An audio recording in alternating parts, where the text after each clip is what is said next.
Something that I've always loved and love to just think about is imagery and symbolism. And so one of those things is definitely the fact of just of parallels between things in our natural physical life and things in the spiritual life. So an example would be how we have to nourish our bodies, we have to drink water and eat food, in the same way that we obviously have to read our Bibles in order to grow in the Lord. And then from that, because we're getting this nourishment and we're getting this energy, we need to be running, working it off, working out, taking care of our bodies physically. In the same way, spiritually, the parallel to that would be we clearly have to we need to work out we have to work out our spirit man. So we need to be practicing prayer, practicing evangelism, trying to seek the greater gifts, and we can't just be like a glutton in our spiritual knowledge. And so all this to say, I love parallels and symbolism and different things that the Lord uses in our natural life and to help us learn more about our spiritual life. So one of these things that I've been learning about recently is the whole fact of roads, routes, and pilgrimage that I'm talking about in this video today. Now, there are clearly in the Bible and in ancient Israel and in the ancient Near East a ton of roads, routes, and pilgrimage was very important and is very important to the people in Israel. But you have the physical aspect of it, but there's also even more than that. There's the spiritual aspect of it. So we see all over the Bible this theme of a road or specifically a path. And so in diving more into that, you have the whole idea from Psalms 23 that's super cliche and but absolutely beautiful, how the Lord will lead us near paths of righteousness. And I just love that. I love that thought of that He'll lead us near a path of righteousness. But what's interesting about that is we often think that a path of righteousness, we think it's going to be easy, we think it's this beautiful plush field, but in all reality, shepherds, the righteous way for a shepherd to go in ancient Israel would be like the really, really rough terrain on the side of a mountain. So what that tells me is that the path of the righteous is actually, like, it's going to be good, you're going to live a good life, but it's going to be hard, and it's not always going to be this plush field that has all of your resources and it's beautiful. There's going to be some hard times. So we see Psalms 23, and then also we see Proverbs 3, 5, and 6, the classic, trust in the Lord with all your heart, lean not on your own understanding, in all your ways submit to Him, and He will make your path straight. So we have that, this again, this idea of a path, a straight path, that the Lord will direct you. Not only that, but in Psalms 84, 5 through 7, we see this beautiful verse written by the psalmist that says, "And how blessed all those in whom you live, whose lives become roads you travel. They wind through lonesome valleys, come upon brooks, discover cool springs and pools brimming with rain.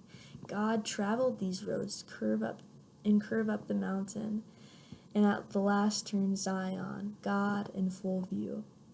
And so in this one, we're seeing a little bit less of this path, but we're kind of transitioning a little bit more into this idea of a pilgrimage. And I love this idea of a pilgrimage. And we often think, when I think of a road or a path of our life, we often think of our life as a journey, right? But this kind of gives us a glimpse into a little bit more of what this journey is to be like, and what it actually means to have a life that is a pilgrimage. So the whole idea of a pilgrimage is that this place that we're in right now, whether you're thinking big picture of like the earth that we're in right now, or whatever it is, that the spot where you're in right now is not where you belong. So you're somewhere you don't belong, and you're traveling somewhere where everything is going to be right in the world. So for the Israelites, there was the Feast of Booths. And so 3 times a year, the Israelites would go and travel and make this pilgrimage to be with the Lord, and to sacrifice to him. And all throughout the Bible, we see this theme of pilgrimage, even through this same idea of the exodus of the Israelites when they left Egypt. And they were in Egypt. They were in this place where they really didn't belong, and they were traveling somewhere that was going to be their promised land.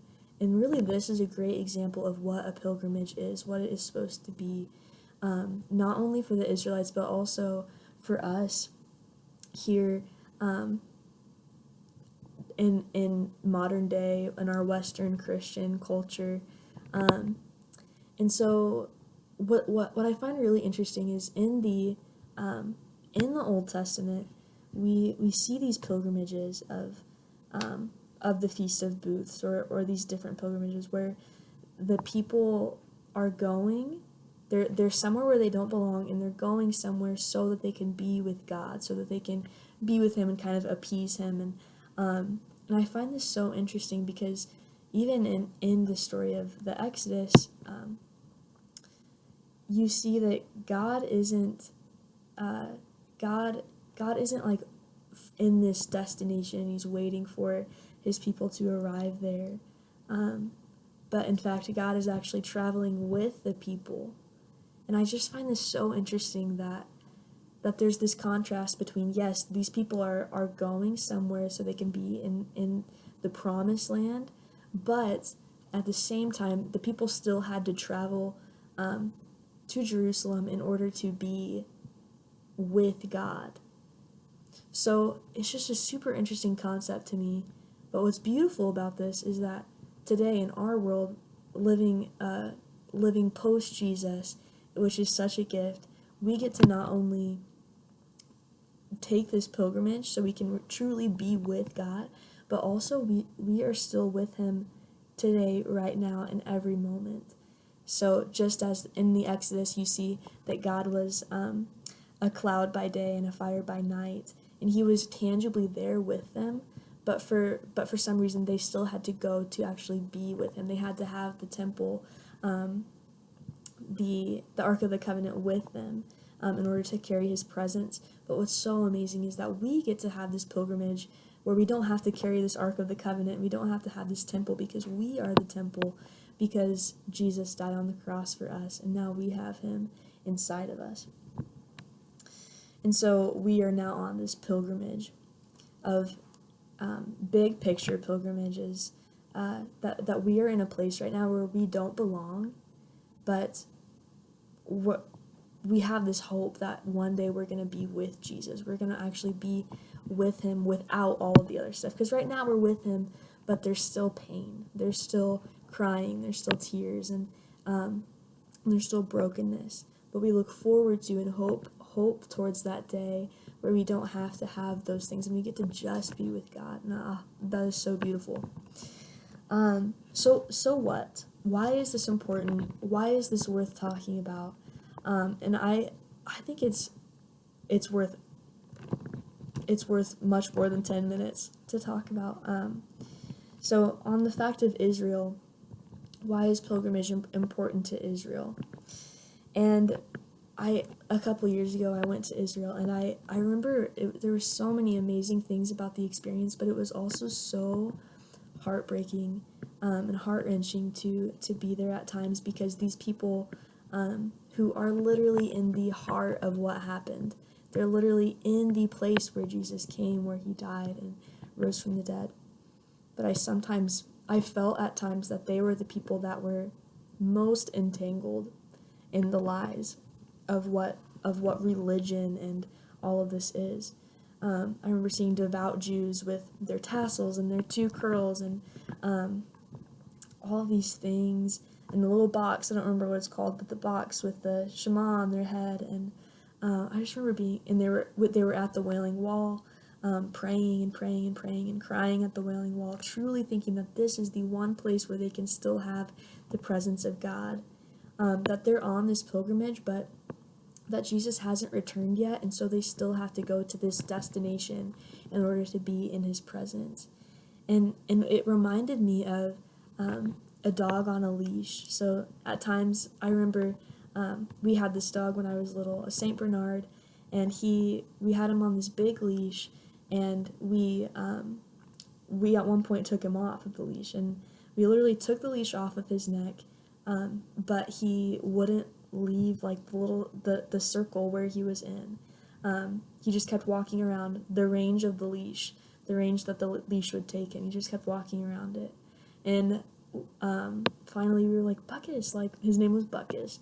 We were like, come on, like come to us, and he truly thought that he was still in the leash, and so he kept, or still on the leash, so he kept walking around and around, and so finally we went up to the leash and we shook it, and he was like, oh shoot, I'm actually free, I don't have to be on this leash anymore.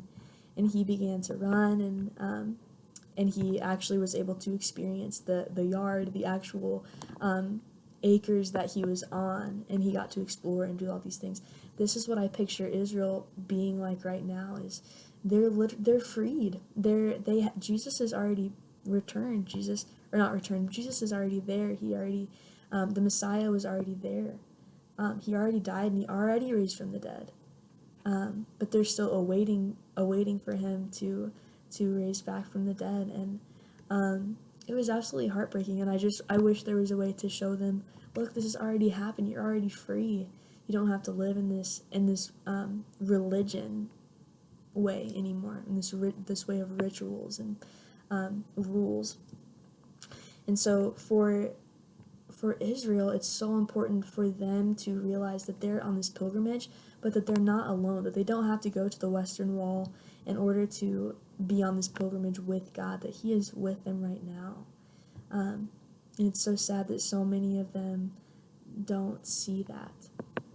For us in the world today as Christians, and it's just as people, it's so important, the fact of pilgrimage and of the straight path that the Lord is taking us on is so important, because we are in this place where we don't belong. We're in this world that is not our home, and because of that, we're not where we belong. And so because of that, there are going to be things and things in our heart, things in our lives, things that come into our way that are broken, that aren't supposed to be. They're not, they can only be this way on this side of eternity. They're broken. And because of that, there are things in our own heart that we have to work through, sin struggles, different things that will happen in our lives that are absolutely just horrific. But we have to hold on to this hope that not only are we waiting to be with Jesus without all of this pain, but also that he is with us right now. Right now, he is right beside us. He goes before us and behind us, and he's within us. And for me personally, this is so important, because talking a little bit more on that note, I've always struggled so much in this world, on this side of eternity, with comparison, with insecurity, and very stereotypical things that girls generally deal with. And I've always wondered, am I always going to struggle with this? Am I always going to be comparing myself to other people? Am I always going to want to go down a size, or wish that I looked different, or feel like I need to be something that I'm not? And the fact is that I don't. But on this side of eternity, that's going to be something that I struggle with, because I'm not in the place where I belong yet. It would be like using a puzzle piece to, or using a Wii remote to like scoop out your ice cream and eat it with. I'm not quite like in the right place. But there will be a day when I am in the right place, and there will be a day I'm still on this pilgrimage. That I'm walking hand in hand with Jesus, and he's saying, no, you don't need to do that. You don't need to be thinking like that, or you need to fix this thought pattern. I'm still walking hand in hand with Jesus, but I have this hope that one day I will be with him, and I won't have to worry about these things anymore. So this was my study on roads, routes, and pilgrimage. Super excited about it. Super cool. Thanks for watching.